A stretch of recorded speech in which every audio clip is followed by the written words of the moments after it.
ਦੀ ਛੋਲੀ ਆ ਕੁੱਤਾ ਜਿਹੜੀਆਂ ਭੈਣ ਨਾ ਭੈਣ ਦੀ ਬੁੱਢੀਆਂ ਨੂੰ ਲੋਲੀ ਕੁੱਤਾ ਮੇਰੇ ਭੈਣ ਦੀ ਛੋਲੀ ਆ ਮੇਰੇ ਉਹ ਭੈਣ ਦੀ।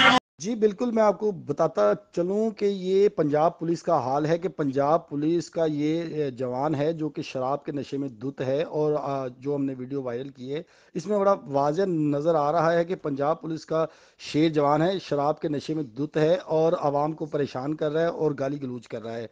और इसी तरह पंजाब पुलिस की अगर मैं बात करूं तो पंजाब पुलिस का किबला दुरुस्त होना चाहिए, क्योंकि तरीके इंसाफ की हुकूमत तो आ गई लेकिन पंजाब पुलिस का किबला अभी तक दुरुस्त ना हो सका। अगर मैं बात करूं आईजी पंजाब शुएब दस्तगीर की, तो उन्होंने बड़े सख्त अहकाम जारी किए हैं कि अगर कोई भी पुलिस मुलाजम या कोई भी अफसर अगर किसी ऐसी सरगर्मी में मुलव्वस पाया गया तो उसके खिलाफ सख्त कार्रवाई की जाएगी। लेकिन ये सोशल मीडिया पे वायरल होने वाली खबर आपके बिल्कुल सामने है और अजीम न्यूज़ ने इसकी फुटेज हासिल की है और आपको ये दिखा रहे हैं कि पुलिस का ये शेर जवान है जो कि गाली गलौज कर रहा है और सरेआम लोगों को गालियां धक्के दे रहा है और शराब के नशे में इतना चूर है कि उसको इतनी होश नहीं कि उसने वर्दी भी पहनी है और एक रीजनेबल जो वर्दी है उसकी तजलील कर रहा है।